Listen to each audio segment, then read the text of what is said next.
Hello students, मैं निखिल कुमार आप सभी का स्वागत करता हूं आपके अपने यूट्यूब चैनल सीजीपीएससी ई पाठशाला में। आज के इस वीडियो लेक्चर में हम आज 9 फरवरी 2025 को जो सीजीपीएससी प्रीलिम्स के एग्जाम हुए हैं उसके पेपर 1 जीएस उसके आंसर पर डिस्कशन करने वाले हैं। अभी मैं जो भी प्रश्न के आंसर आपको बताऊंगा ये कोई फाइनल आंसर नहीं है। पीएससी का जब मॉडल आंसर आएगा, दावा आपत्ति के बाद जब अमेंडेड आंसर की आएगा, वो आंसर आपका फाइनल होगा। मैं अभी आपको केवल संभावित उत्तर क्या हो सकता है ये मैं आपको बताने वाला हूं।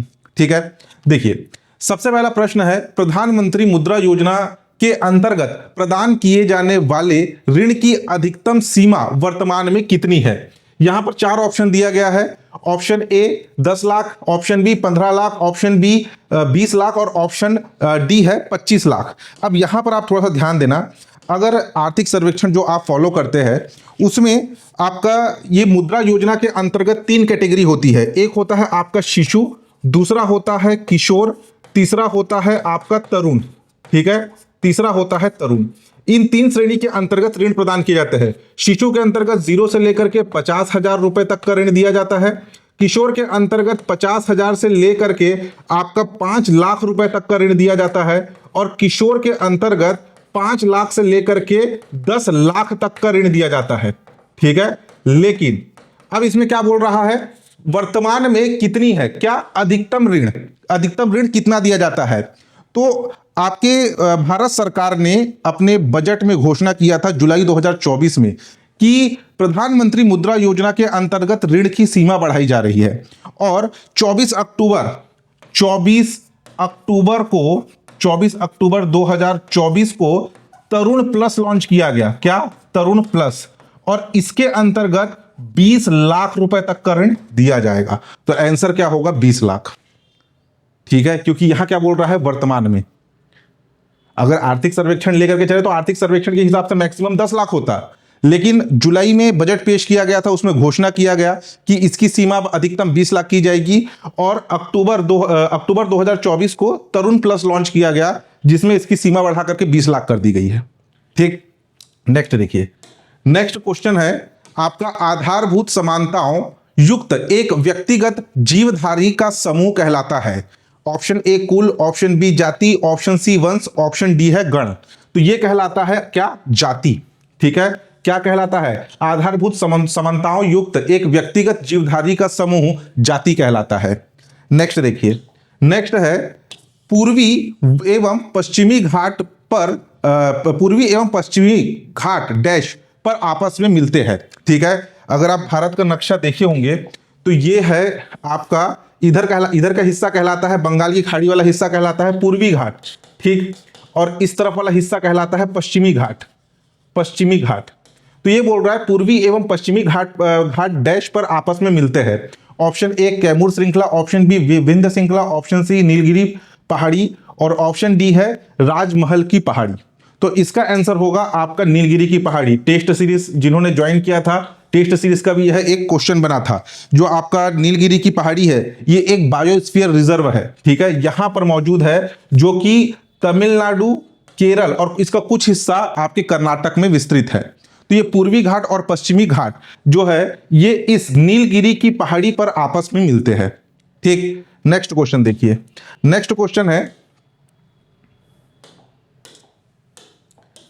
प्रजातियों की अधिकतम विविधता कहां पाई जाती है। शीतोष्ण कटिबंधीय प्रदेश, उष्ण कटिबंधीय प्रदेश, ध्रुव प्रदेश, उपरोक्त में से कोई नहीं। तो जो प्रजातियों की अधिकतम विविधता जो है ये उष्ण कटिबंधीय प्रदेश में पाई जाती है। कहां पर, उष्ण कटिबंधीय प्रदेश में। इसके अंतर्गत वर्षा वन, प्रवाल भित्तियां, महासागर जल क्षेत्र ये सभी आते हैं। तो प्रजातियों की अधिकतम विविधता कहां पाई जाती है, उष्ण कटिबंधीय प्रदेश में। नेक्स्ट देखिए, नेक्स्ट क्वेश्चन है, चीता का वैज्ञानिक नाम क्या है। तो चीता का वैज्ञानिक नाम है पैंथेरा पार्डस। चीता का वैज्ञानिक नाम क्या है, चीता का वैज्ञानिक नाम है आपका पैंथेरा पार्डस। ठीक, लेपर्ड का आपका साइंटिफिक नेम। नेक्स्ट क्वेश्चन देखिए, नेक्स्ट क्वेश्चन है, आर्थिक सर्वेक्षण 2022-23 के अनुसार वित्तीय वर्ष 2021-22 में भारत के निर्यात में निम्नलिखित वस्तुओं में से किसका प्रतिशत भाग सर्वाधिक रहा। निर्यात यानी कि एक्सपोर्ट, भारत से जो भी हम वस्तुएं दूसरे देश में भेजते हैं वो कहलाता है आपका निर्यात।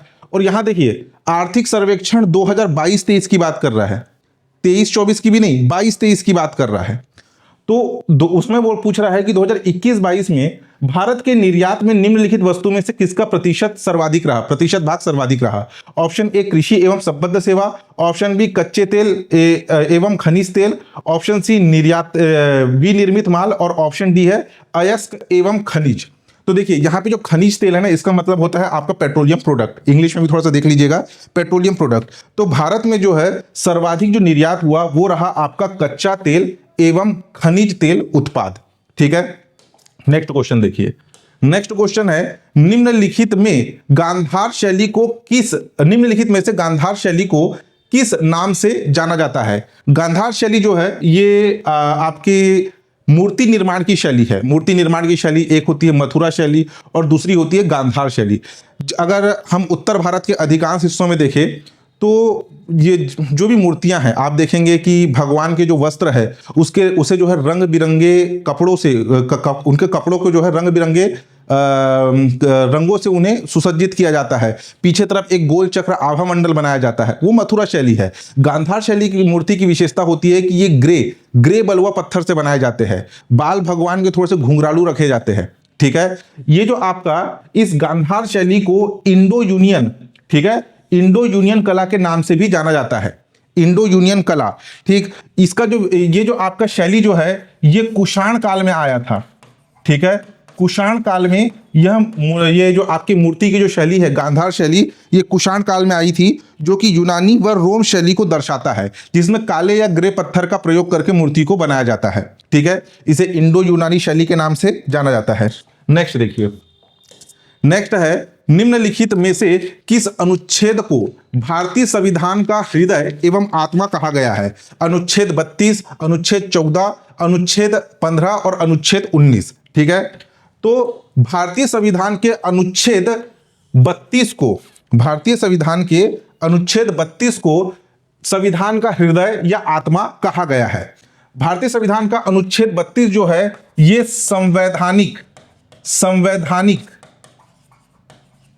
संवैधानिक उपचारों का अधिकार कहलाता है। उपचारों का अधिकार, और इसे जो है डॉक्टर भीमराव अंबेडकर, ठीक है, डॉक्टर भीमराव अंबेडकर जी ने इस संविधान के अनुच्छेद 32 संवैधानिक उपचारों के अधिकार को संविधान का आत्मा एवं हृदय कहा था। ठीक है, नेक्स्ट क्वेश्चन देखिए। नेक्स्ट क्वेश्चन है अन्न दर्पण परियोजना के संबंध में निम्नलिखित कथनों पर विचार कीजिए। पहला कथन दिया गया है यह कृषि एवं किसान कल्याण मंत्रालय भारत सरकार द्वारा शुरू की गई। दूसरा, इसका उद्देश्य आपूर्ति श्रृंखला प्रबंधन को आधुनिक बनाना है। और तीसरा कथन है इसको डिपो ऑनलाइन सिस्टम के रूप में भी जाना जाता है। ऑप्शन डी है इसका मंडियों, मिलों, डिपो स्वामित्व एवं किराए दोनों के साथ साथ संभागीय, क्षेत्रीय, जोनल एवं मुख्यालय स्तरों पर परिचालन शामिल नहीं है। यहां पे देखो लास्ट में क्या लिखा हुआ है, शामिल नहीं है। तो देखिए इसमें बोल रहा है कि निम्नलिखित कथनों पर विचार कीजिए और उपरोक्त कथनों में से कौन सा या कौन से कथन सही है। तो अगर आप देखेंगे जो पहला कथन है, पहला कथन जिसमें बोल रहा है कि यह कृषि एवं किसान कल्याण मंत्रालय भारत सरकार द्वारा शुरू किया गया है, तो यह कथन गलत है, क्योंकि यह शुरू किया गया है आपका भारतीय खाद्य निगम के द्वारा। ठीक है, भारतीय खाद्य निगम के द्वारा शुरू किया गया है। कथन 2 सही है, इसका उद्देश्य आपूर्ति श्रृंखला प्रबंधन प्रणाली को आधुनिक बनाना है। ऑप्शन सी भी सही है कि इसको डिपो ऑनलाइन सिस्टम के रूप में भी जाना जाता है। या और ऑप्शन डी जिसमें ये लिखा हुआ है परिचालन शामिल नहीं है, ये गलत है, ये शामिल है। ठीक, तो इसमें होगा आपका ऑप्शन नंबर बी। कौन सा? बी और सी, ये सही होगा, क्योंकि कथन 1 भारतीय खाद्य निगम के द्वारा इसे शुरू किया गया है, न कि कृषि एवं किसान कल्याण मंत्रालय के द्वारा। और ये जो आपका यहाँ पर संभागीय, क्षेत्रीय, जोनल, मुख्यालय स्तरों पर परिचालन किया जाता है इस आपके अन्न दर्पण परियोजना का। नेक्स्ट क्वेश्चन देखिए। नेक्स्ट क्वेश्चन है परावैद्युतांक की विमा है। ये आप 10th में पढ़े होंगे, ठीक है। MLTM जो है आपका मीटर, लेंथ, टाइम, ये सब दर्शाता है। क्योंकि मेरा थोड़ा सा जो आपका साइंस है वो थोड़ा कमजोर है ना, साइंस के क्वेश्चन को थोड़ा सा स्किप करते हुए चलूंगा, या जो उसका आंसर है वो आपको बताऊंगा। परावैद्युतांक, जिसे आपका डाई इलेक्ट्रिक कांस्टेंट भी कहा जाता है, ये एक आयामहीन राशि है, ठीक है। ये आयामहीन राशि है, इसका कोई आयाम नहीं है। आयामहीन राशि, आयामहीन राशि है, इसका मतलब M0 L0 T0, option A इसका आंसर होगा। उसके बाद नेक्स्ट है आपका क्वेश्चन नंबर 11, देवनी मोरी स्तूप कहाँ है? स्तूप जो कि बौद्ध धर्म से संबंधित है, इसे आप बौद्ध धर्म का पूजा गृह भी समझ सकते हैं। तो देवनी मोरी स्तूप जो है ये कहाँ स्थित है? Option A Andhra Pradesh, option B Chhattisgarh, option C Rajasthan, option D Gujarat. तो ये स्थित है आपके गुजरात में। गुजरात का एक जिला है अरावली जिला, अरावली जिले में स्थित है ये आपका देवनी मोरी स्तूप, जो कि गुजरात राज्य का एकमात्र ज्ञात खड़ा स्तूप है, ठीक है। अधिकांश स्तूप क्या है, ध्वस्त हो चुके हैं, ये ज्ञात खड़ा स्तूप है देवनी मोरी स्तूप, ठीक। नेक्स्ट देखिए, पीएम आशा योजना का संबंध किसके कल्याण से है? ऑप्शन ए महिला, ऑप्शन बी दिव्यांग, ऑप्शन सी कृषक, ऑप्शन डी है आपका विद्यार्थी, ठीक। इसका फुल फॉर्म देखिए, पीएम आशा, ठीक। पीएम से प्रधानमंत्री, ए से आपका होगा अन्नदाता, अन्नदाता, अन्नदाता कौन होता है? किसान। अन्नदाता, आय, एसएच से संरक्षण, और ए से है आपका अभियान। तो अन्नदाता कौन है? अन्नदाता है आपका किसान, तो इसका आंसर होगा आपका कृषक। कृषकों के आय के संरक्षण से संबंधित है। जो बाजार में जो कृषि उपज की कीमतों में उतार चढ़ाव आते हैं, तो उसे किसानों को किसी भी प्रकार का नुकसान ना हो, इसलिए लाया गया आपका पीएम आशा योजना, ठीक है। नेक्स्ट देखिए, नेक्स्ट है आपका निम्नलिखित में से कौन सा मध्य भारतीय भूभाग की जनजाति नहीं है? ठीक है, मध्य भारतीय भूभाग की जनजाति नहीं है, यानी कि अगर आप देखेंगे ये है आपका भारत का नक्शा, ठीक है। इस साइड आपका गुजरात है और इधर आपका 7 सिस्टर स्टेट है, यहां की बात हो रही है। निम्नलिखित में से कौन सा मध्य भारतीय भूभाग की जनजाति नहीं है? Option A Baiga, option B Kadar, option C Muria और ऑप्शन डी है आपका खारिया, ठीक है। खारिया या इसे आप खाड़िया भी समझ सकते हैं, ठीक, दोनों एक ही है। बैगा जनजाति छत्तीसगढ़ में निवास करती है, मध्य भारत का हिस्सा है। मुरिया जनजाति छत्तीसगढ़ में निवास करती है, यह भी मध्य भारत का हिस्सा है, ठीक है। उसके अलावा खाड़िया जनजाति मध्य प्रदेश आपका छत्तीसगढ़ और झारखंड उड़ीसा वाले क्षेत्र में निवास करती है। ये जो कादर जनजाति है ना, ये कादर जनजाति आपका तमिलनाडु, केरल और कर्नाटक, ठीक है, यानी कि दक्षिण भारत वाले क्षेत्र में निवास करती है। या दक्षिण भारत वाले क्षेत्र में यह जनजाति पाई जाती है। तो कादर जो है ये मध्य भारतीय भूभाग की जनजाति नहीं है, ठीक है। नेक्स्ट देखिए, नेक्स्ट क्वेश्चन है, निम्नलिखित में से कौन सा युग्म अनुचुंबकीय एवं लौह चुंबकीय पदार्थ का उदाहरण है? ठीक, साइंस का क्वेश्चन है, केवल आंसर बता रहा हूं। अनुचुंबकीय का उदाहरण आपका अनुचुंबकीय का उदाहरण है आपका Cr, ठीक, एक मिनट, इसमें Cu2+ और Gd, ठीक है। Cu2 यानी कि आपका कॉपर, दो आयन, और एक है आपका Gd यानी कि जेडोलियम, ठीक। हो सकता है कि ये आंसर गलत हो, क्योंकि ये अनुमानित आंसर है मेरा, साइंस के आंसर थोड़े से मेरे डाउटफुल हो सकते हैं, ठीक। नेक्स्ट देखिए, नेक्स्ट है आपका क्वेश्चन नंबर 15। क्वेश्चन नंबर 15 है, 1857 की क्रांति के दो महान नेता कौन थे जो बचकर नेपाल चले गए? ठीक है, पूरे भारत भर में 1857 की क्रांति देखा गया, उसके अलग अलग हिस्सों में, भारत के अलग अलग हिस्सों में 1857 की क्रांति का नेतृत्व किया गया था। तो कौन से दो ऐसे नेता थे जो कि बच करके वो नेपाल चले गए थे? ठीक, कहां चले गए? नेपाल चले गए। ऑप्शन ए नाना साहब और बेगम जीनत महल, ऑप्शन बी कुंवर सिंह और नाना साहब, ऑप्शन सी राजकुमार फिरोज शाह और बेगम हजरत महल, ऑप्शन डी है नाना साहब और बेगम हजरत महल। इसका आंसर होगा नाना साहब और बेगम हजरत महल। बेगम हजरत महल जो कि लखनऊ से, ठीक है, लखनऊ से 1857 की क्रांति का नेतृत्व कर रही थी, और नाना साहब जो है ये कानपुर से, कहां से? कानपुर से 1857 की क्रांति का नेतृत्व कर रहे थे। इनके विद्रोह का दमन किया गया था कैंपवेल के द्वारा, सर कैंपवेल के द्वारा जो है इनके विद्रोह का दमन किया गया था, जिसके बाद ये नेपाल भाग गए। और बेगम हजरत महल के विद्रोह का दमन किया गया था हेनरी लॉरेंस के द्वारा, ठीक है, हेनरी लॉरेंस के द्वारा।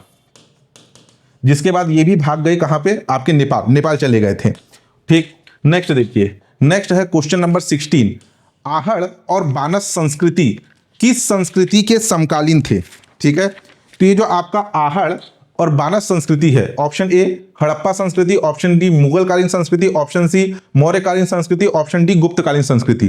तो ये जो आहड़, जिसे बानस के नाम से भी जाना जाता है, यह संस्कृति हड़प्पा संस्कृति या इंडस वैली सिविलाइजेशन के समकालीन थे। यह राजस्थान जो भारत का राज्य है उसके दक्षिण पूर्व वाले क्षेत्र में एक नदी है आहड़ नदी। आहड़ नदी के तटवर्ती क्षेत्र में यह संस्कृति थी जो कि हड़प्पा सभ्यता के समकालीन थी। ठीक है, इंपॉर्टेंट है, याद रखिएगा। नेक्स्ट देखिए, नेक्स्ट है, ये एक नया क्वेश्चन देखने के लिए मिला ना भारतीय इतिहास से। भारत के प्रथम उप प्रधानमंत्री कौन थे? तो भारत के प्रथम उप प्रधानमंत्री option A Morarji Desai, option B Shri Jagjivan Ram, option C Chaudhary Charan Singh और ऑप्शन डी है सरदार वल्लभ भाई पटेल। थोड़ा सा फास्ट बताऊंगा क्योंकि 100 क्वेश्चन कंप्लीट करना है और एक लिमिटेड टाइम पे कंप्लीट करना है। तो भारत के प्रथम उप प्रधानमंत्री सरदार वल्लभ भाई पटेल, ठीक है, जिन्हें लौह पुरुष भी कहा जाता है। इनकी एक ऊंची प्रतिमा है जिसे स्टैच्यू ऑफ यूनिटी कहा जाता है गुजरात में। ठीक है, सरदार वल्लभ भाई पटेल हमारे भारत के प्रथम उप प्रधानमंत्री थे। ठीक है, नेक्स्ट क्वेश्चन देखिए, नेक्स्ट क्वेश्चन है कुआलालंपुर में आयोजित एशिया प्रशांत बधिर खेल 2024 के संदर्भ में निम्नलिखित कथनों पर विचार कीजिए। ये अभी दिसंबर में हुआ था ना, ये देखिए कितना लेटेस्ट करंट अफेयर पूछा गया है। यह 11वां एशिया प्रशांत बधिर खेल था। दूसरा कथन, भारत ने 5वां स्थान हासिल किया। तीसरा, भारतीय दल को 8 स्वर्ण पदक, 18 रजत पदक और 29 कांस्य पदक प्राप्त हुए। और ऑप्शन डी, भारत ने इस खेल में हिस्सा नहीं लिया। अब देखिए यहां पर बोल रहा है कि भारत 5वें स्थान पे था और भारत ने इतने तक पदक जीते, तो सबसे पहले डाउटफुल तो यही है कि इसमें से ये जो आंसर है आपका कथन चौथा, ये गलत होगा। तो कथन चौथा किस किस में है? आपका डी, ये तो हट ही गया समझ लो। ठीक, और ये जो आपका कुआलालंपुर में जो एशिया प्रशांत बधिर खेल का जो आयोजन हुआ, ये 11वां नहीं, ये 10वें नंबर का था। ठीक है, तो कथन 1 गलत और कथन 4 गलत, यानी कि बी और सी सही है, ऑप्शन बी करेक्ट। ठीक, नेक्स्ट देखिए, नेक्स्ट है कोई मंत्री जो कि निरंतर 6 माह की अवधि तक संसद के किसी सदन का सदस्य नहीं है, उस अवधि की समाप्ति पर मंत्री नहीं रहेगा, यह संविधान के किस अनुच्छेद में उल्लेखित है? भारतीय संविधान का अनुच्छेद 75(5), भारतीय संविधान का अनुच्छेद 75(3), अनुच्छेद 75(4), अनुच्छेद 75(2). ठीक है, यानी कि कोई मंत्री जो कि ना ही लोकसभा और ना ही राज्यसभा का सदस्य नहीं है, उसे कैबिनेट में मंत्री बनाया जा सकता है, लेकिन कब तक? 6 माह की अवधि तक। 6 माह के भीतर उसे किसी भी एक सदन का सदस्य होना या सदस्य के रूप में उसे चुना जाना आवश्यक है, तभी वह मंत्री के पद पर रहेगा, वरना उसका मंत्री का पद समाप्त हो जाएगा। तो यह भारतीय संविधान के अनुच्छेद 75(5) में उल्लेखित है। ठीक है, भारतीय संविधान के अनुच्छेद 75(5) में यह उल्लेखित है। नेक्स्ट क्वेश्चन देखिए, नेक्स्ट क्वेश्चन है आपके इन्वायरमेंट का, यानी कि पर्यावरण का। पारिस्थितिकीय तंत्र में हरे पादप है, ऑप्शन ए प्राथमिक उत्पाद, ऑप्शन बी प्राथमिक उपभोक्ता, ऑप्शन सी द्वितीयक उपभोक्ता, ऑप्शन डी है आपका अपघटक। तो ये जो आपके हरे पादप है, ठीक है, यानी हरे पौधे, ये प्राथमिक उत्पादक है। ठीक है, पारिस्थितिक तंत्र में क्या है? ये प्राथमिक उत्पादक है। नेक्स्ट देखिए, निम्नलिखित यात्रियों में से कौन विजयनगर शासक देवराय द्वितीय के दरबार में फारस के राजदूत के रूप में आया था? Option A Barbosa, option D Niccolo de Conti, option C Afanasy Nikitin और ऑप्शन डी है अब्दुल रज्जाक। तो आपके देवराय द्वितीय, ठीक है, विजयनगर शासक देवराय द्वितीय के शासनकाल में आया था आपका अब्दुल रज्जाक। ठीक, नेक्स्ट क्वेश्चन देखिए, नेक्स्ट क्वेश्चन है कंप्यूटर। पीएससी में कंप्यूटर से क्वेश्चन आएगा यह उम्मीद नहीं थी, ठीक है, क्योंकि कंप्यूटर क्वेश्चन व्यापम उठाता है, लेकिन पीएससी ने इस बार कंप्यूटर से क्वेश्चन उठाया है, क्योंकि हमारे सिलेबस में है विज्ञान एवं प्रौद्योगिकी, ठीक है, साइंस एवं टेक्नोलॉजी। कंप्यूटर की निम्नलिखित में से कौन सी मेमोरी कंप्यूटर प्रोसेसिंग को गति देने के लिए उपयोग की जाती है? कैश मेमोरी, रैम, रोम, उपरोक्त में से कोई नहीं। तो ये जो कैश मेमोरी है, ये कंप्यूटर प्रोसेसिंग को गति देने के लिए उपयोग की जाती है। ठीक है, याद रख, इसको थोड़ा ध्यान देना। नेक्स्ट देखिए, जो व्यापम के एग्जाम देते हैं, कंप्यूटर की तैयारी किए होंगे, उनके लिए क्वेश्चन काफी इजी होगा। निम्नलिखित हिमालय चोटियों में से कौन सी भारत में स्थित नहीं है? ये क्वेश्चन जो है थोड़ा सा विवादों में जा सकता है। ठीक है, ये जो आपका क्वेश्चन है, क्वेश्चन नंबर 23, निम्नलिखित हिमालय की चोटियों में से कौन सी चोटी भारत में नहीं है, यानी कि भारत के बाहर है? Option A Kamet, option B Dhaulagiri, option C Namcha Barwa और ऑप्शन डी है नंगा पर्वत। ठीक, तो देखिए ये जो आपका कामेत जो है ये मौजूद है उत्तराखंड में। ठीक, उसके बाद नामचा बरवा जो है ये मौजूद है आपका अरुणाचल प्रदेश में। नंगा पर्वत जो है ये मौजूद है पाक ऑक्यूपाइड कश्मीर में। ठीक है, आपका पाक अधिकृत कश्मीर। और ये जो है धौलावीरा ये मौजूद है आपका नेपाल में। ठीक, नेपाल में। अब जो नंगा पर्वत जो है ये पाक ऑक्यूपाइड कश्मीर, ठीक है, हमारा जो कश्मीर है उसका एक हिस्सा भारत के अधिकृत है और उसका एक हिस्सा जो है ये पाक ऑक्यूपाइड कश्मीर है। तो अब ये नंगा पर्वत के कारण कहीं ये प्रश्न विवादों में ना चले जाए। पूरा का पूरा कश्मीर तो हमारे भारत देश का हिस्सा है।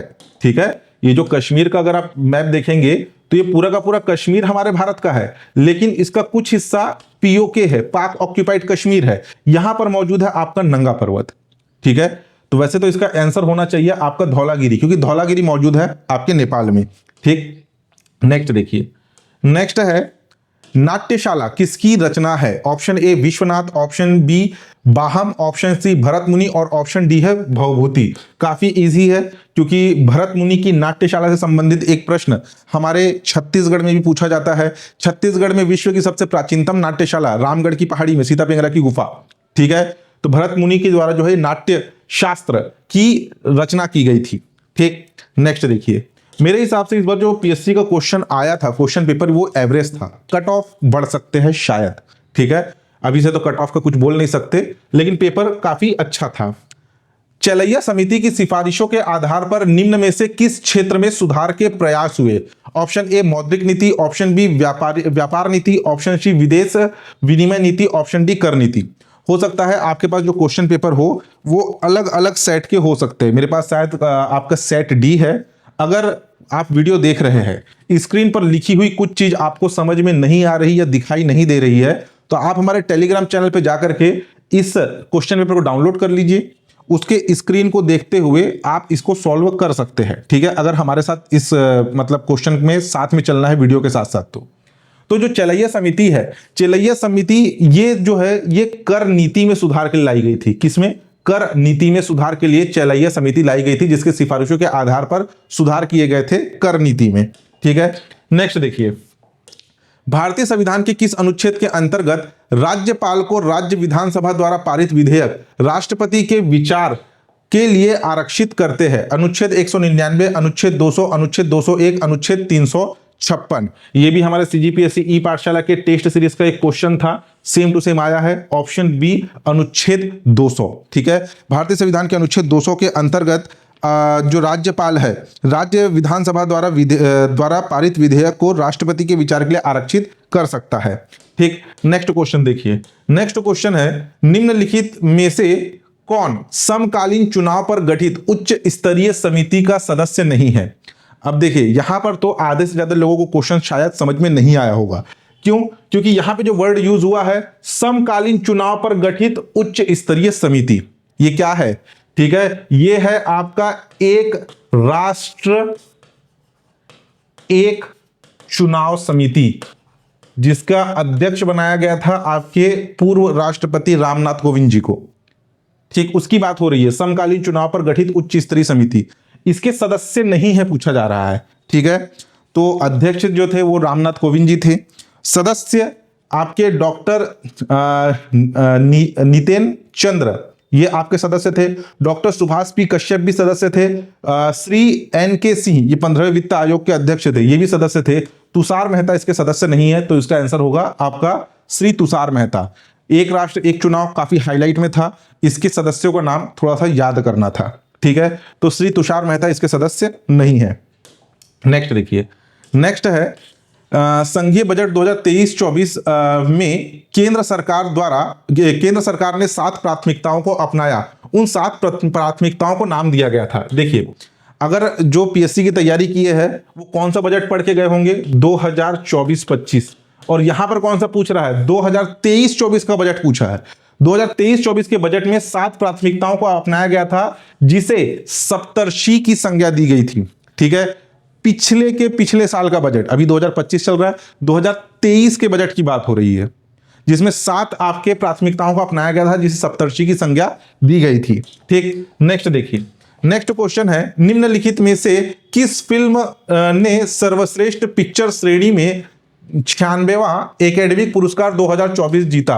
ये भी हमारे करंट अफेयर के टेस्ट सीरीज का ही हिस्सा था, और जो करंट अफेयर का वीडियो सीरीज में ला रहा था नेशनल, जिसे बीच में मैंने बंद कर दिया, उसमें भी मैंने इसको बताया था कि 96वां एकेडमिक पुरस्कार में पिक्चर श्रेणी ये मिला है आपके ओपनहाइमर को। ठीक है, ओपनहाइमर को। नेक्स्ट क्वेश्चन देखिए, क्वेश्चन नंबर 30,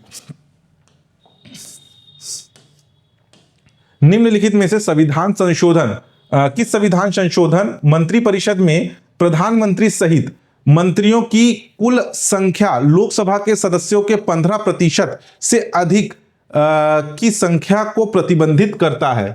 ऑप्शन ए 86वां संविधान संशोधन, ऑप्शन बी 52वां संशोधन, ऑप्शन सी 91वां संविधान संशोधन, और ऑप्शन डी है 73वां संविधान संशोधन। ये जो आपका क्वेश्चन आया है ना, ये क्वेश्चन हमने करंट अफेयर, हमारा जो छत्तीसगढ़ करंट अफेयर का बुक आया था, उस बुक में पेज नंबर 78, ठीक है, जिसमें कैबिनेट मंत्रियों का नाम, उसकी सूची दी गई है, वहां पर भी नीचे टेबल में मैंने लिखा हुआ है 91वां संविधान संशोधन।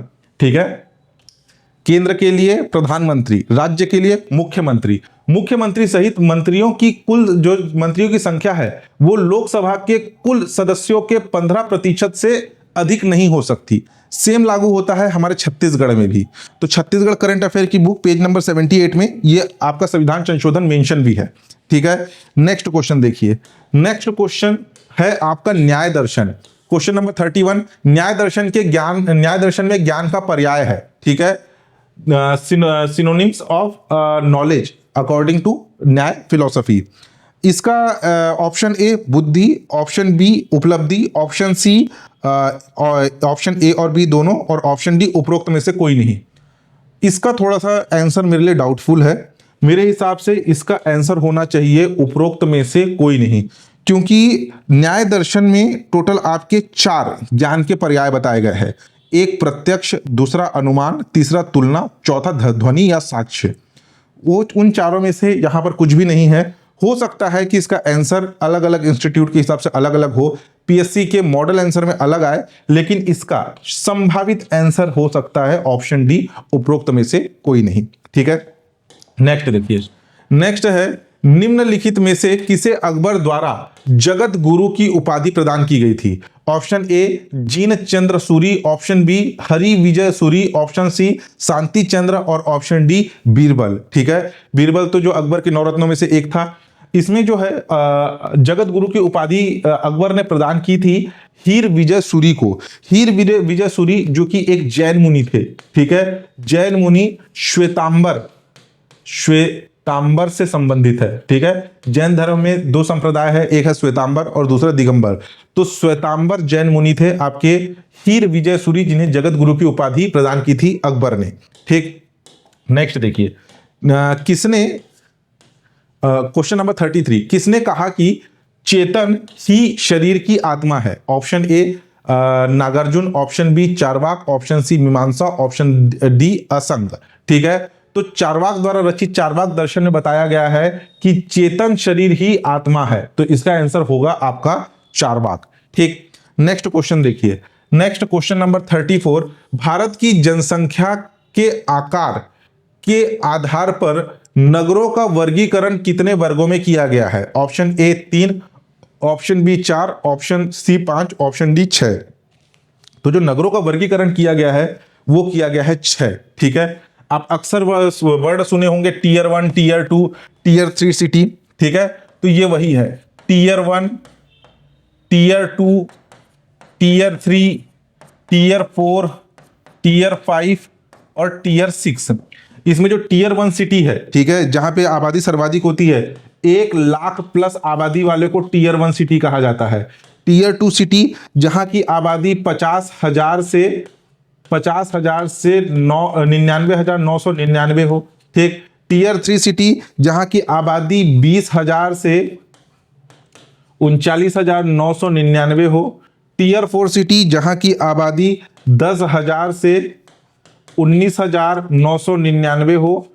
टीयर 5 सिटी जहां की आबादी 5,000 से 9,999 हो। और टीयर 6 सिटी जहां की आबादी आपका लेस देन 5,000 हो, ठीक। तो ये tier 1, tier 2, tier 3, tier 4, tier 5, tier 6, ये जनसंख्या के आधार पर नगरों का वर्गीकरण है, ठीक। नेक्स्ट देखिए, नेक्स्ट है आपका भारतीय सांख्यिकी संस्था के संस्थापक कौन है? Option A VKR Rao, option B professor Rajkrishna, option C PC Mahalanobis, option D TD Lakdawala. तो ये जो आपका भारतीय सांख्यिकी संस्था है, इसका मुख्यालय है आपके कलकत्ता में। कहां पर? कलकत्ता में इसका मुख्यालय है। और इस संस्था के संस्थापक थे PC महालनोबिस। नेक्स्ट देखिए, नेक्स्ट क्वेश्चन थोड़ा सा अनएक्सपेक्टेड था। भारत में जनजातीय मामलों के मंत्रालय की स्थापना किस वर्ष हुई? Option A 1991, option B 1995, option C 1999, option D 2001।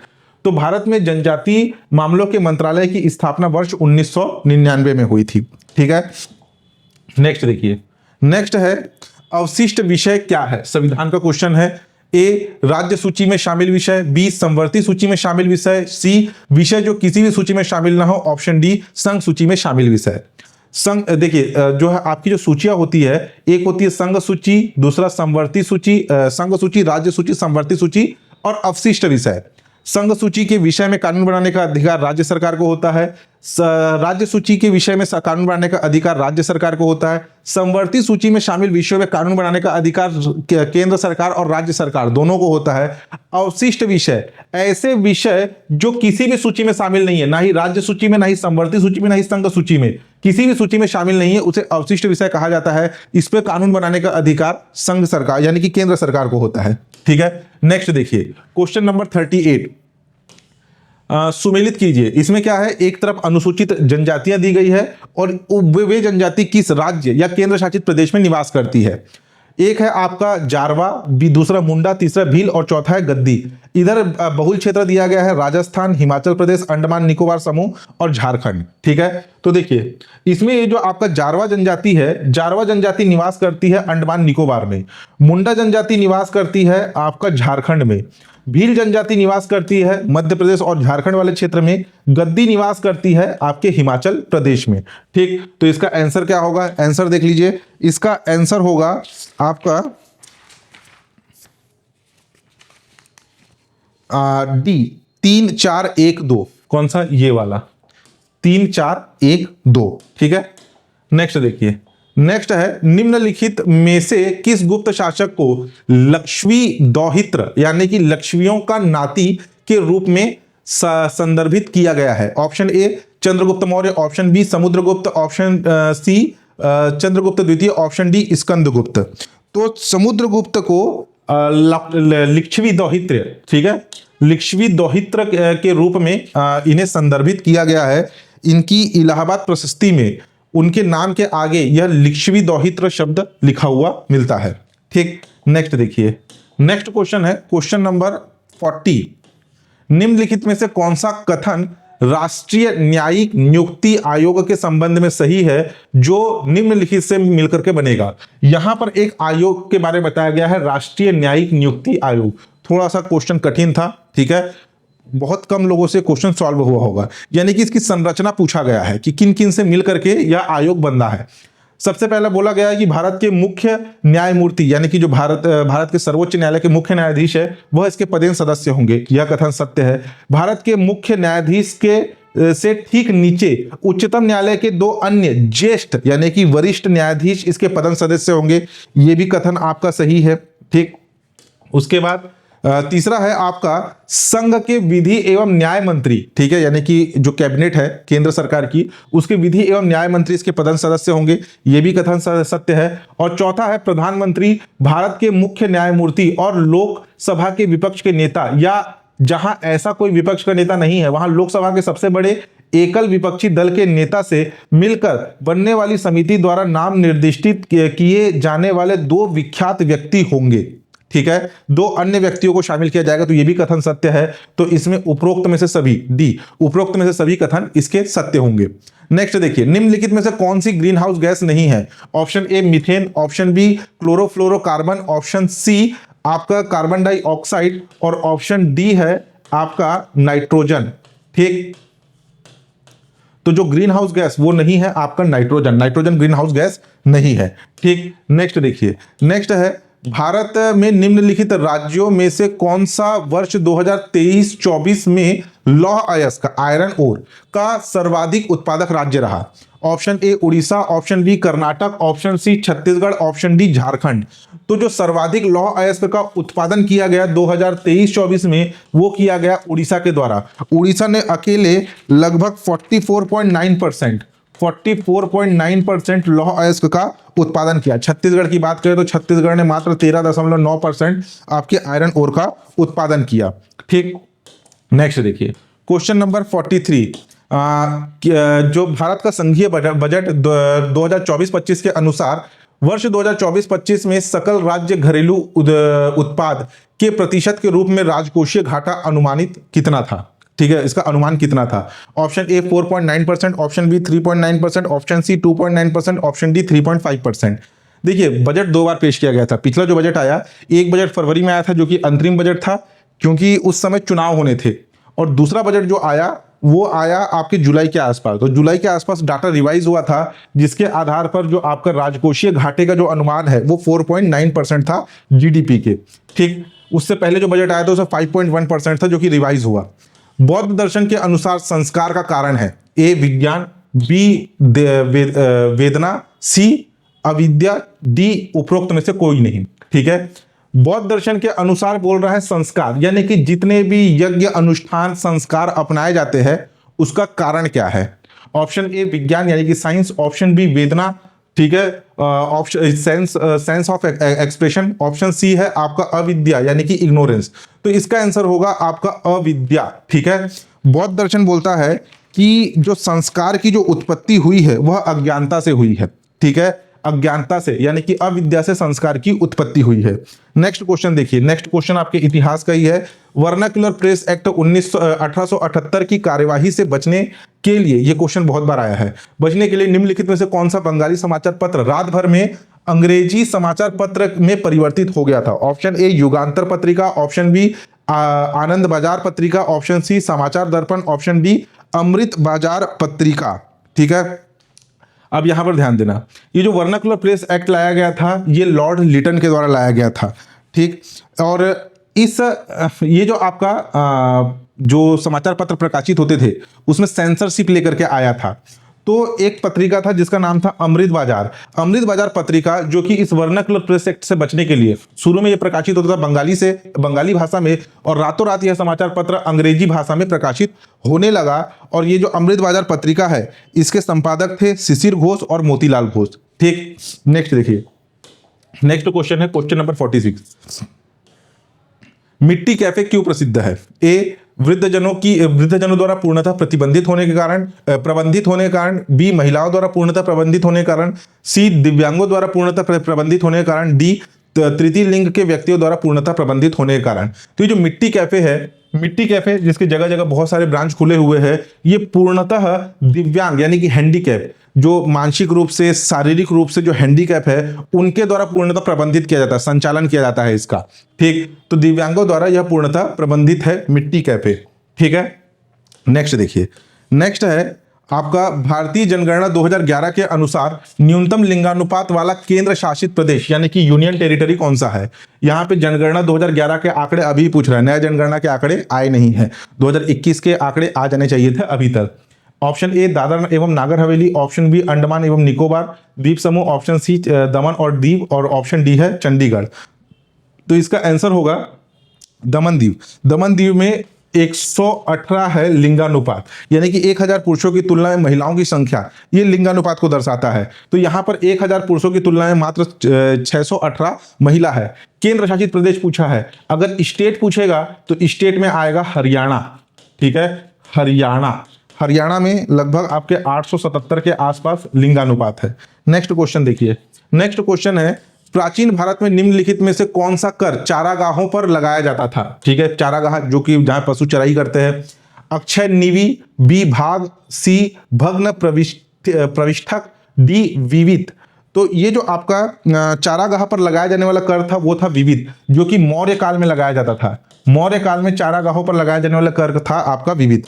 उसके बाद नेक्स्ट है कनिका, नेक्स्ट क्वेश्चन है क्वेश्चन नंबर 49, कनिका सिवाच किस खेल से संबंधित है? ऑप्शन ए भारोत्तोलन, option B long jump, option C hockey, option D आपका तीरंदाजी। अब देखिए ये जो क्वेश्चन है, ये क्वेश्चन उठाया गया है, ये दिसंबर 2024 के करंट अफेयर से, दिसंबर 2024, जिसमें जूनियर एशिया महिला हॉकी जूनियर एशिया कप में इन्होंने 8 गोल लगा करके एक रिकॉर्ड बनाया था, दूसरी महिला बनी थी। ये आपके हॉकी खेल से संबंधित है ना, कनिका सिवाच। जैन दर्शन के अनुसार तत्व का लक्षण है, जैन दर्शन के अनुसार तत्व का लक्षण है। ऑप्शन ए उत्पत्ति, ऑप्शन बी क्षय, ऑप्शन सी नित्य, ऑप्शन डी उपरोक्त सभी। इसमें मेरा अनुमानित आंसर है उपरोक्त सभी, क्योंकि इसमें जो आपका जैन दर्शन के अनुसार तत्व का लक्षण पूछा है, तो टोटल 9 तत्व बताए गए हैं। जीव, अजीव, पाप, पुण्य, आश्रव, बंध, संवर, निर्जरा और मोक्ष। उसमें डिटेलिंग में जाएंगे तो उत्पत्ति, क्षय और नित्य के बारे में भी बताया गया है। तो इसका आंसर उपरोक्त सभी होना चाहिए, संभावित है। ठीक, नेक्स्ट देखिए, हो सकता है कि इसके आंसर चेंज हो जाए। नेक्स्ट देखिए छत्तीसगढ़। अब छत्तीसगढ़ के क्वेश्चन है। सबसे पहला, निम्नलिखित में से एक निम्नलिखित छत्तीसगढ़ की एक विशेष जनजाति का निम्नलिखित में से कौन सा त्योहार पशु से संबंधित है? Option A Bisu, option B Chaura Puja, option C Sohrai, option D Dussehra. तो ये जो सोहराई है, ये सोहराई ये आपके पशु से संबंधित है। इस दिन पशुओं की पूजा की जाती है। मुख्य रूप से आपके दीपावली के बाद सरगुजा संभाग वाले क्षेत्र में सोहराई मनाया जाता है, जिसमें मवेशियों की पूजा की जाती है। उनके गले में एक धागा भी बांधा जाता है। ठीक है, इसका आंसर होगा आपका सोहराई। उसके बाद नेक्स्ट देखिए, नेक्स्ट है छत्तीसगढ़ के स्वतंत्रता संग्राम सेनानी का नाम बताइए जिन्हें उनकी पत्नी राजकुंवर देवी के साथ 6 माह के लिए नागपुर सेंट्रल जेल में कारावास में रखा गया। Option A Pandit Ravishankar Shukla, option B Khubchand Baghel, option C Pyarelal Singh, option D barrister Chhedilal. ये भी आपको शायद ही मार्केट में अवेलेबल किसी पुस्तक में मिला होगा। ग्रंथ एकेडमी की पुस्तकों के लास्ट पेज में जो छत्तीसगढ़ समग्र है, उसमें जीवनी दी गई है। आपके अलग अलग जितने भी आपके स्वतंत्रता सेनानी है, उनकी जो जीवनी दी गई है, उसमें आपको ये मिलेगा। ठीक है, तो ये जो आपका डॉक्टर खूबचंद बघेल थे, ये इनकी पत्नी का नाम था राजकुंवर देवी। उन्हें जो है राजकुंवर देवी और डॉक्टर खूबचंद बघेल जी को 6 माह नागपुर सेंट्रल जेल में रखा गया था। ये हमारे पिछले साल के टेस्ट पेपर, इस साल नहीं, पिछले साल के टेस्ट पेपर का एक क्वेश्चन हमने इसे बनाया भी था। भारत छोड़ो आंदोलन के दौरान 1942 में जो भारत छोड़ो आंदोलन हो रहे थे, भारत छोड़ो आंदोलन के दौरान डॉक्टर खूबचंद बघेल और उनकी पत्नी राजकुंवर देवी को 6 माह नागपुर सेंट्रल जेल में उन्हें कारावास की सजा हुई थी। नेक्स्ट देखिए, नेक्स्ट है छत्तीसगढ़ विवाह के समय दूल्हा दुल्हन द्वारा पहने जाने वाला परंपरागत मोर या मोर किस पत्तियों से बना होता है? ऑप्शन ए छिंद या छीन, ऑप्शन बी कनेर, ऑप्शन सी बांस, ऑप्शन डी उपरोक्त में से कोई नहीं। तो ये जो आपका, अगर आप देखे होंगे, वैसे तो अभी आधुनिकता के दौर में अलग अलग केवल जो दूल्हा दुल्हन है वो केवल अपने श्रृंगार में रहते हैं। दूल्हा बस एक प्रकार का पगड़ी पहनता है। लेकिन ग्रामीण क्षेत्र में आज के दौर में भी जो परंपरागत विवाह होती है, उसमें छिंद पत्ते, ठीक है, छिंद पत्ते का सामने एक मोर रखा जाता है। ठीक है, एक प्रकार का झालर के तरह से मोर रखा जाता है, तो ये छिंद पत्ते का बना होता है। ठीक, नेक्स्ट देखिए, नेक्स्ट क्वेश्चन है क्वेश्चन नंबर 54। भारतीय संविधान का अनुच्छेद 243 ज संबंधित है। ऑप्शन ए वित्तीय स्थिति के पुनर्विलोकन के लिए वित्त आयोग का गठन, बी पंचायतों के लेखाओं की संपरीक्षा, ऑप्शन सी पंचायतों के लिए निर्वाचन, ऑप्शन डी उपरोक्त में से कोई नहीं। तो 243 ज से जांच, जांच का मतलब पंचायतों के लेखाओं की संपरीक्षा या पंचायतों के लेखाओं की जांच। तो इसका आंसर होगा आपका ऑप्शन बी, पंचायत के लेखाओं की जांच। नेक्स्ट देखिए, निम्नलिखित में से कौन सी नदी महानदी के दाहिने तटवर्ती, अरे बाहर आ गया, एक मिनट, निम्न, सीधा बैक ही हो गया,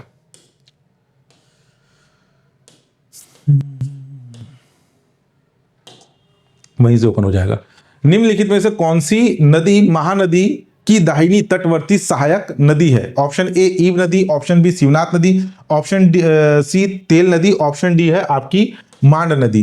ठीक है, जैसे कि ये हमारा छत्तीसगढ़ राज्य है और इस छत्तीसगढ़ राज्य में महानदी सिहावा से निकलती है और इस प्रकार से प्रवाहित होते हुए उड़ीसा में जाती है। तो ईव नदी जशपुर से आता है, शिवनाथ नदी इधर आपके पानाबरस की पहाड़ी से आता है, मांड नदी ऊपर सरगुजा से आता है। अगर आप देखेंगे तो ये सभी के सभी किस साइड है? ये सभी के सभी लेफ्ट साइड है। ठीक है, किस तरफ है? लेफ्ट साइड है। और तेल नदी जो है, कुछ पुस्तकों में लिखा हुआ है तेल नदी का उद्गम देवभोग से होता है। तेल नदी का उद्गम देवभोग से नहीं होता, तेल नदी का उद्गम होता है उड़ीसा से, देवभोग वाले क्षेत्र में प्रवाहित होती है, फिर वापस जाकर के उड़ीसा के तरफ ही महानदी में विसर्जित होती है। तो ये किस साइड है? इसके दाहिनी तटवर्ती सहायक नदी है। कौन सी नदी? तेल नदी। ठीक है, उसके बाद नेक्स्ट देखिए, नेक्स्ट क्वेश्चन है, छत्तीसगढ़ के किस जिले में सौर विशेष आर्थिक क्षेत्र सेज विकसित किया जा रहा है? ये पीएससी में अब तक 2 से 3 बार का पूछा गया प्रश्न है। व्यापम में भी ये क्वेश्चन बहुत बार आया है और हमारे आर्थिक सर्वेक्षण के बुक पेज नंबर 67 में भी ये क्वेश्चन आया था। ये इसका डिटेल दिया गया है कि ये जो आपका विशेष आर्थिक प्रक्षेत्र है जो है सेज, ये विकसित किया जा रहा है कहां पर? आपके राजनांदगांव में।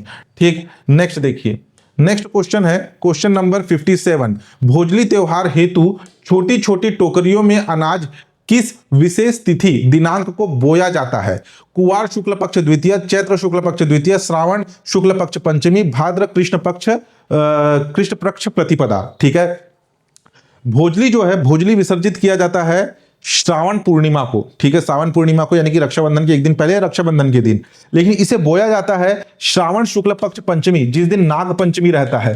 नाग पंचमी के दिन इसे बोते हैं और सावन पूर्णिमा को या रक्षाबंधन के दिन भोजली गीत गाते हुए, जिसमें बार बार देवी गंगा के नाम का उच्चारण होता है, तो भोजली गीत गाते हुए इसे जाकर के पास के नदी तालाबों में विसर्जित किया जाता है। तो श्रावण शुक्ल पक्ष पंचमी को ये भोजली आपका बोया जाता है।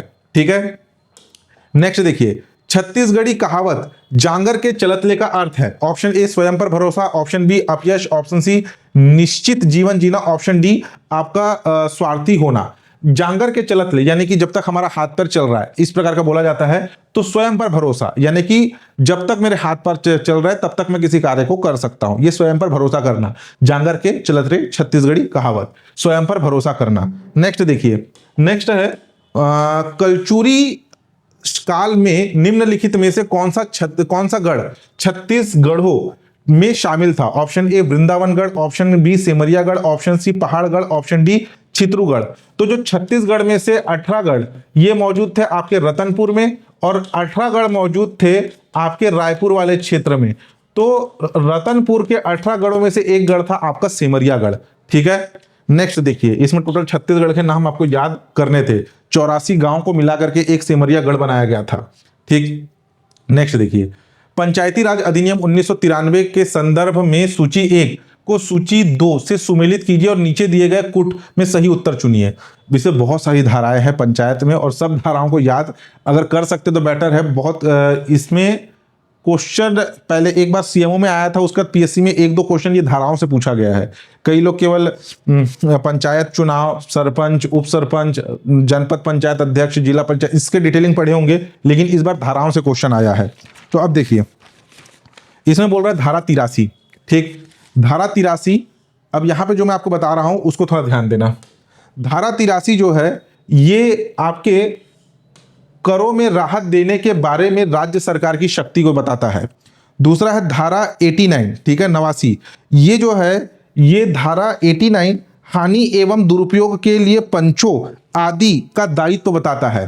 धारा 84 जो कि पंचायतों के कार्यों का निरीक्षण बताया गया इस धारा में। और धारा 88 जिसमें पंचायतों के कार्यकलापों के जांच के बारे में बताया गया है। इसमें कुल मिला के धारा और धारा की आगे लिखी गई बातों को आपको रटना होता है, ये रटने वाला टॉपिक है। तो इसका आंसर होगा 3, 4, 1, 2, ऑप्शन नंबर डी।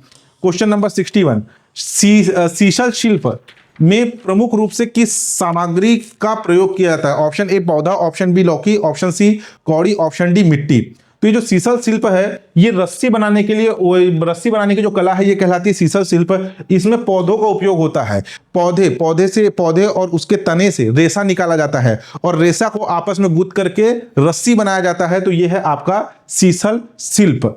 ठीक है, ये मेरे हिसाब से आपका बस्तर दशहरा का करंट अफेयर है। उसमें बस्तर में जो रस्सी होती है, जो रथ को खींचने वाली रस्सी होती है, वो वाले टॉपिक में मैंने सीसल शिल्प के बारे में बताया हुआ है।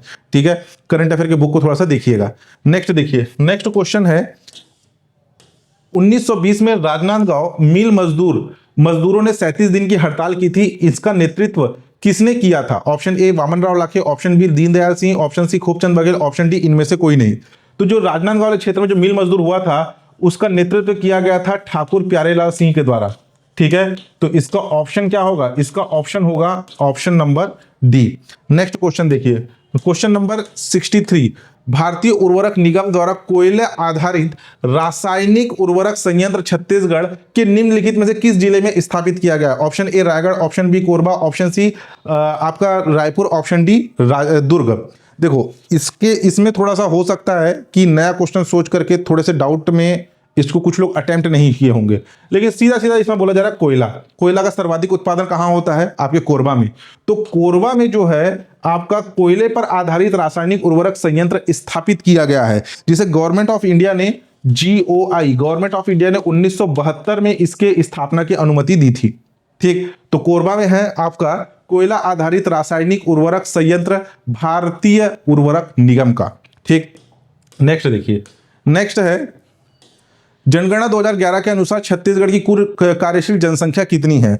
Option A 1,21,80,225, B 71,33,886, option C 1,63,114, option D उपरोक्त में से कोई नहीं। ये अभी आपको किसी भी आर्थिक सर्वेक्षण में या गवर्नमेंट के किसी बुक में नहीं मिलेगा। ये 2021 के इकोनॉमिक सर्वे में आया था, जिसका डाटा है 1,21,80,225 छत्तीसगढ़ में कार्यशील जनसंख्या है। यानी कि ऐसे लोग जो किसी न किसी कार्य में संलग्न है, ऐसे लोग जो कि कार्य करना चाहते हैं लेकिन उनके पास रोजगार नहीं है, और ऐसे लोग जो कि शारीरिक रूप से कार्य कर सकते हैं, उन्हें कार्यशील जनसंख्या यानी कि एक्टिव पॉपुलेशन के अंतर्गत काउंट किया जाता है।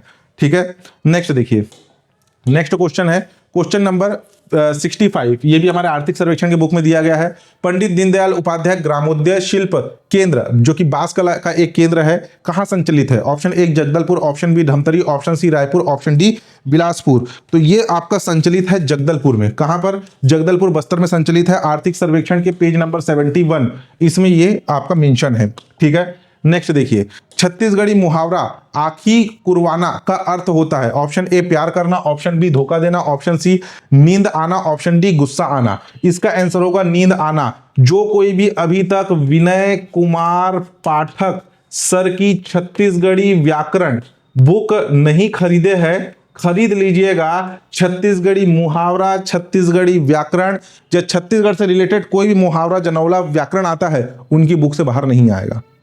ठीक है, ये भी उनके बुक में दिया गया है, नींद आना, जाके चेक कीजिएगा। ठीक है, विनय कुमार पाठक सर की बुक जिन्होंने नहीं खरीदा, चाहे प्री दे रहे, चाहे मेंस दे रहे, चाहे व्यापम की तैयारी कर रहे, उनके बुक को रखे रहिए। उसमें से बहुत सारे जनौला और मुहावरा पूछा जाता है।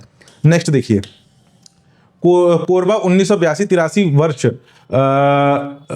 वर्ष में किसके सहयोग से NTPC national super thermal power केंद्र की स्थापना की गई थी? ऑप्शन ए विश्व bank, option B Asia development bank, option C भारतीय स्टेट बैंक, ऑप्शन डी केंद्र शासन के अनुदान से। सबसे पहले तो जो एनटीपीसी जमनीपाली है वो जर्मनी के सहयोग से हुआ था, लेकिन इसकी जो स्थापना है, इसकी स्थापना विश्व बैंक से आर्थिक सहायता लेकर के इसकी स्थापना की गई थी। ठीक है, नया फैक्ट है, किसी बुक में नहीं मिलेगा, अलग से इसको याद कर लेना। ठीक, नेक्स्ट देखिए, नेक्स्ट क्वेश्चन है वन पारिस्थितिकी तंत्र को हरित सकल घरेलू उत्पाद से जोड़े जाने में भारत में छत्तीसगढ़ राज्य का क्या स्थान है? अब देखो, ये आपको मार्केट में अवेलेबल किसी भी करंट अफेयर में नहीं मिलेगा। क्यों? क्योंकि ये आपका जनवरी 2025 का करंट अफेयर है, एक महीने पहले का करंट अफेयर पूछा है। 9 फरवरी को एग्जाम हुआ है, ये मेरे हिसाब से आपका 9 जनवरी का करंट अफेयर है। 9 जनवरी को इससे रिलेटेड एक करंट अफेयर आया था, जस्ट एक महीने पहले का करंट अफेयर जो पीएससी ने पूछा है। एक महीना भी क्या, मुश्किल से, हाँ, आपका 9 फरवरी और आपका 9 जनवरी, एक महीने का गैप हो रहा है। ठीक है, तो ये जो आपका इसमें क्या बोल रहा है, सकल घरेलू उत्पाद यानी कि जीडीपी, लेकिन यहां पे हरित दिया है, ग्रीन जीडीपी की बात हो रही है। इस पे हम डिटेल में चर्चा करेंगे, करंट अफेयर का मैं बनाऊंगा वीडियो अलग से, उसमें आपको बताऊंगा। इसमें जो छत्तीसगढ़ है ये प्रथम स्थान पर है। ग्रीन जीडीपी, वन पारिस्थितिकी तंत्र को हरित सकल राज्य घरेलू उत्पाद में जोड़े जाने में हमारा जो छत्तीसगढ़ है ये पहले स्थान पर है। ठीक है, नेक्स्ट देखिए, नेक्स्ट है धान का झुलसा रोग डैश बीमारी है, फफूंद जनित, विषाणु जनित, पोषण जनित, उपरोक्त सभी। तो ये जो है फंगस आधारित यानी कि फफूंद जनित बीमारी है। कृषि क्षेत्र से काफी डीप में जाकर क्वेश्चन पूछा है। ठीक है, ये तो एग्रीकल्चर और आपके फॉरेस्ट्री का क्वेश्चन होता, ये आपका क्वेश्चन बनता है किसमें, जो आपका पीएससी जो एसीएफ का एग्जाम लेता है फॉरेस्ट का, उसमें पूछता है। ये भी करंट अफेयर का टॉपिक है। छत्तीसगढ़ नगर पालिका निगम संशोधन अध्यादेश 2024 के अंतर्गत छत्तीसगढ़ नगर पालिका नियम अधिनियम 1956 के किन मूल धाराओं में संशोधन किया गया? धारा 9, धारा 11, धारा 24, धारा 17। ये हमारे करंट अफेयर के बुक के पेज नंबर 67 में धारा मेंशन है। धारा 9 और धारा 11 में संशोधन हुआ है। एक और धारा है मेरे हिसाब से धारा 24। 3 धाराओं में संशोधन हुआ है, लेकिन यहाँ पे 2 ही धारा है, धारा 9 और धारा 11, यानी कि ऑप्शन ए होगा, ए और बी। ठीक, करंट अफेयर के पेज नंबर 67 में धारा के साथ मेंशन किया गया है, उसको ध्यान दीजिएगा। ठीक है, नेक्स्ट देखिए, भाखा, क्वेश्चन नंबर 71, भाखा के अंजोर गुरुदेव रविंद्रनाथ टैगोर कृत गीतांजलि का छत्तीसगढ़ काव्यानुवाद किसने किया? ऑप्शन ए सूची भवी, ऑप्शन बी सुधा वर्मा, ऑप्शन सी सरला शर्मा, ऑप्शन डी आपका सविता पाठक। ये भी जो है हमारे छत्तीसगढ़ करंट अफेयर के एडिशन 2024 जुलाई एडिशन जो आया था, जुलाई एडिशन में ये दिया गया था भाखा के अंजोर, जो कि रविंद्रनाथ टैगोर की गीतांजलि का छत्तीसगढ़ी काव्यानुवाद है। इसके अनुवाद किया था सविता पाठक ने। ठीक है, नेक्स्ट देखिए, नेक्स्ट है आपका भारत की पहली लिथियम खदान छत्तीसगढ़ के किस जिले में खोलने की घोषणा की गई केंद्र सरकार के द्वारा? Option A Bastar, option B Raigarh, option C Korba, option D Janjgir Champa. काफी इजी है, काफी हाईलाइट में था ये। कोरबा के कटघोरा में जो लिथियम भंडारण मिले हैं उसे खोलने की घोषणा की गई है। माइकी आपका प्राइवेट लिमिटेड, जो कि शायद मेरे हिसाब से वेस्ट बंगाल कलकत्ता की कंपनी है, वो यहाँ पर उत्खनन करेगी। तो यहाँ इस कोरबा जिले के कटघोरा में इसे खोलने की घोषणा केंद्र सरकार के द्वारा की गई है। भारत में सर्वाधिक लिथियम का भंडारण कहां मिला है? जम्मू कश्मीर में। ठीक है, कंठी देउल मंदिर कहां स्थित है? Option A Maheshpur, option B Ratanpur, option C Fingeshwar, option D Sihawa.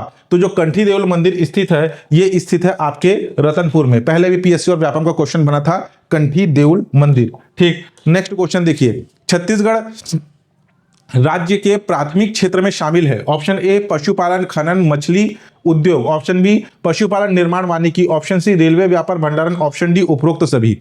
तो हमारे आर्थिक सर्वेक्षण के बुक में पेज नंबर 21 में अगर आप देखेंगे तो काफी अच्छे से एक हायरार्की फॉर्म में एक फ्लो डायग्राम में बताया गया है। पशुपालन, खनन और मछली पालन ये सभी के सभी प्राथमिक क्षेत्र के अंतर्गत आते हैं। वहीं पे खनन और उत्खनन को हटा दोगे तो ये आ जाएगा कृषि क्षेत्र में।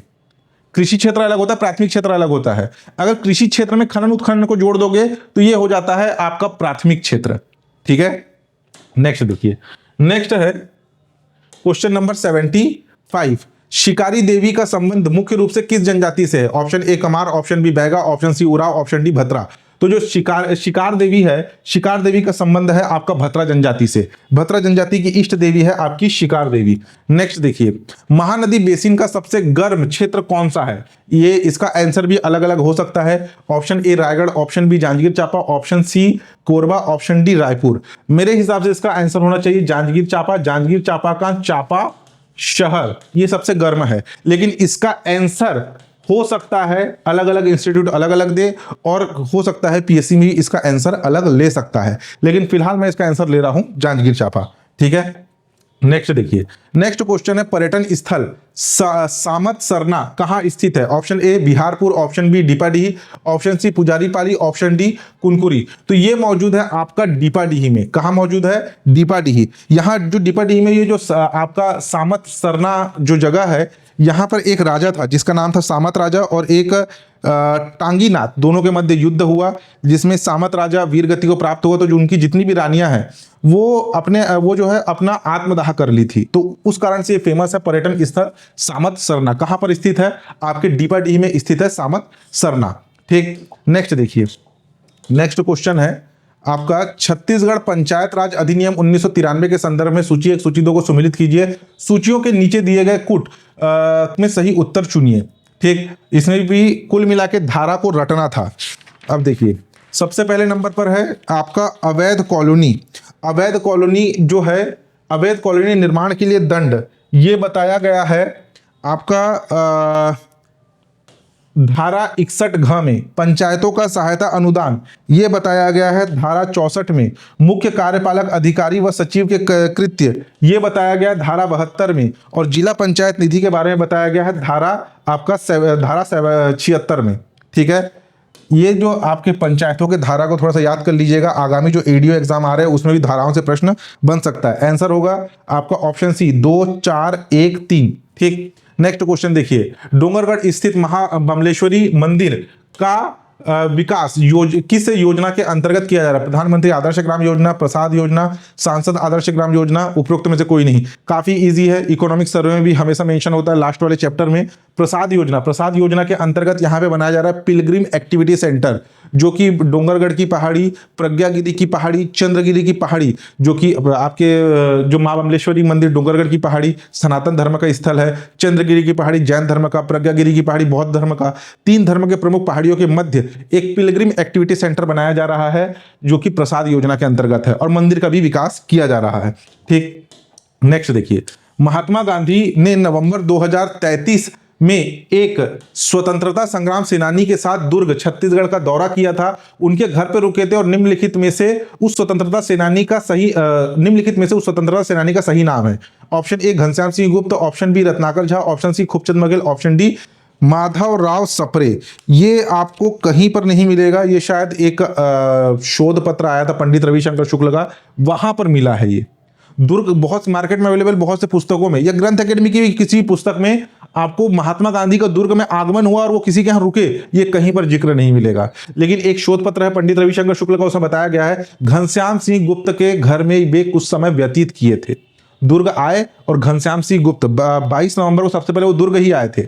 उसके बाद 22 नवंबर 1933 को वो घनश्याम सिंह गुप्त के यहाँ रुके थे, फिर अपना रायपुर के लिए रवाना हुए।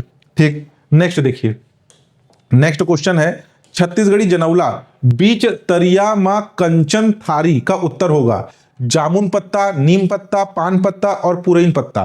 ठीक है, बीच तरिया में कंचन थारी यानी कि एक तालाब है, उसके बीच में एक थाली के टाइप है, तो वो है आपका पुरैन पत्ता। पुरैन पत्ता जिसको आप समझ सकते हैं कमल का फूल, देखे कमल का फूल आपके तालाबों में कीचड़ में खिलता है, उसका जो पत्ता है उसका पत्ता पानी के ऊपर तैरते रहता है, गोल पत्ता रहता है, एक प्रकार का थाली की जैसे दिखता है, तो वही है आपका पुरैन पत्ता। ठीक है, नेक्स्ट देखिए, नेक्स्ट है इंदिरा गांधी कृषि विश्वविद्यालय द्वारा विकसित गेहूं की उन्नत किस्म निम्नलिखित में से कौन सी नहीं है? ये थोड़ा सा लेवल के ऊपर का क्वेश्चन था। ठीक है, तो इसमें अगर आप ध्यान देंगे कनिष्क ये गेहूं की एक उन्नत किस्म है, रतन ये भी आपका इंदिरा गांधी कृषि विश्वविद्यालय द्वारा आपकी उन्नत किस्म है गेहूं की, और अर्पा इसमें इंदिरा सोना उन्नत किस्म नहीं है गेहूं की। ठीक है, नेक्स्ट देखिए, ये भी नेट में काफी सर्च करने के बाद मिला इसका आंसर। निम्नलिखित में से कौन सी बोली छत्तीसगढ़ की जनजातीय बोली नहीं है? हल्बी, खड़िया, पंडो, उपरोक्त में से कोई नहीं। इसका आंसर होगा उपरोक्त में से कोई नहीं। हल्बी बोली बोला जाता है खड़िया जनजाति के द्वारा खड़िया बोली, पंडो जनजाति के द्वारा पंडो बोली बोला जाता है, तो इसका आंसर होगा उपरोक्त में से कोई नहीं। नेक्स्ट क्वेश्चन देखिए, नेक्स्ट क्वेश्चन भारतीय संविधान के संदर्भ में कौन सा कथन सही है? अनुच्छेद 243 का पंचायतों का गठन, ऑप्शन अनुच्छेद 243 का ग्राम सभा, ऑप्शन अनुच्छेद 43 का पंचायतों की संरचना। तो ये जो पंचायतों की संरचना अनुच्छेद 243 सी से संरचना, ये आपका ऑप्शन सही होगा। ठीक है। Next question, question number 85। Question number 85 है, हिंदी साहित्य पत्रिका छत्तीसगढ़ मित्र का प्रकाशन किसने किया था? ये क्वेश्चन बहुत बार आता है। ये option A Madhavrao Sapre, option B रघुवर Prasad, option C Pyarelal Gupt, option D Gopal Prasad. तो इसका आंसर क्या होगा? इसका आंसर होगा माधवराव सप्रे, जिसने सर जो कि आपके हमारे छत्तीसगढ़ की प्रथम समाचार पत्रिका कौन सी थी? छत्तीसगढ़ मित्र, जिसका प्रकाशन किया गया था माधवराव सप्रे जी के द्वारा। 1902 में इसका प्रकाशन बंद हो गया था आर्थिक तंगी के कारण। नेक्स्ट क्वेश्चन देखिए, नेक्स्ट क्वेश्चन है आपका क्वेश्चन नंबर 86। वन फसलों की खेती की कला और विज्ञान को क्या कहते हैं? ये भी थोड़ा सा लेवल के ऊपर क्वेश्चन था। सिल्वीकल्चर, एग्रोफॉरेस्ट्री, आर्बोरिकल्चर और वानिकी। तो ये कहलाता है आपका सिल्वीकल्चर, ठीक है। वन फसलों की खेती कला और विज्ञान को कहा जाता है सिल्वीकल्चर। नेक्स्ट देखिए, नेक्स्ट क्वेश्चन है क्वेश्चन नंबर 87। छत्तीसगढ़ की जनजातियों द्वारा गोदना के लिए काला रंग किस वृक्ष से प्राप्त किया जाता है? यह क्वेश्चन एकदम यूनिक क्वेश्चन था। सकुआ, करम, बांस और खुरई, किसी भी ग्रंथ एकेडमी की पुस्तकों में, किसी भी गवर्नमेंट की पब्लिकेशन की पुस्तकों में, ना ही किसी मार्केट में अवेलेबल पुस्तक में आपको मिला होगा, और मैं भी इसका आंसर नहीं जानता था। इसका जो आंसर ये मिला है दुर्गा महाविद्यालय जो कि रायपुर में है, उसका एक रिसर्च पेपर है जिसमें अलग से बताया गया उस रिसर्च पेपर में कि खुरई वृक्ष से जो है आपका काला रंग, एक गाढ़ा गाद निकाला जाता है गोंद टाइप का, जो कि गोदना के लिए काला रंग जो प्रयुक्त होता है वो इस वृक्ष से निकाला जाता है, ठीक है। नेक्स्ट देखिए, नेक्स्ट इसका आंसर क्या होगा? खुरई।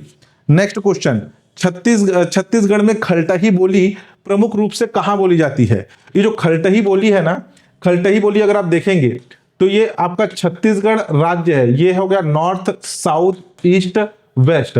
अगर यहां हमारा छत्तीसगढ़ राज्य है तो छत्तीसगढ़ के पश्चिम क्षेत्र में मौजूद है आपका मध्य प्रदेश के बुंदेलखंडी वाले क्षेत्र में खलटही बोली बोला जाता है। बालाघाट जो जिला है वहां पे खलटही बोली बोलते हैं। तो ये कौन सा है? पश्चिम, छत्तीसगढ़ के पश्चिमी सीमांत क्षेत्र में खलटही बोली बोली जाती है, ठीक है। नेक्स्ट क्वेश्चन देखिए, question number 88। Question number 89। Chhattisgarh में स्टैंड अप इंडिया योजना के लिए कौन पात्र है? ऑप्शन ए अनुसूचित जाति, ऑप्शन बी अनुसूचित जनजाति, ऑप्शन सी महिला, ऑप्शन डी उपरोक्त सभी। तो ये जो स्टैंड अप इंडिया योजना है, ये हमारे छत्तीसगढ़ आर्थिक सर्वेक्षण की बुक में भी इसके बारे में मेंशन किया गया है। पेज नंबर 69 में आपको यह मिल जाएगा। उपरोक्त सभी यानी कि SC, ST और फीमेल तीनों जो है इस स्टैंड अप इंडिया योजना के लिए पात्र है। नेक्स्ट क्वेश्चन देखिए, नेक्स्ट क्वेश्चन है क्वेश्चन नंबर 90। छत्तीसगढ़ के किस पूरा स्थल में वेदश्री नामक मृण मुद्रा प्राप्त हुई है? Option A Malhar, option B Tarighat, option C Rewa, option D Damru. तो इसका आंसर क्या होगा? इसका आंसर होगा ऑप्शन ए मल्हार, जहां पे आपके सातवाहन कालीन शासक वेदश्री की यहां से मुद्रा प्राप्त हुई है, ठीक। Question number 91। किस जनजाति को सर्वाधिक गोदना प्रिय जनजाति कहा जाता है? ये आंसर आप सभी से बना होगा, काफी बार रिपीट होता है। Option A Pando, option B Baiga, option C Bhujia, option D Kamar. Baiga जनजाति हमारे छत्तीसगढ़ में सर्वाधिक गोदना प्रिय जनजाति है। नेक्स्ट क्वेश्चन देखिए, निम्नलिखित में से क्वेश्चन नंबर 92। निम्नलिखित में से किस मिट्टी का पीएच सबसे ज्यादा होता है? Option A Bhata, option B Dorsa, option C Matasi, option D कन्हार। तो इसमें जो ऑप्शन डी है कन्हार, इसमें इसका जो पीएच होता है ये होता है 7.6, जो कि क्षारीय प्रवृत्ति का होता है। 7 से नीचे अम्लीय प्रवृत्ति, 7 से ऊपर क्षारीय प्रवृत्ति। कन्हार जो मिट्टी है इसका पीएच सर्वाधिक होता है, ठीक है। कन्हार जिसे काली मिट्टी भी कहा जाता है।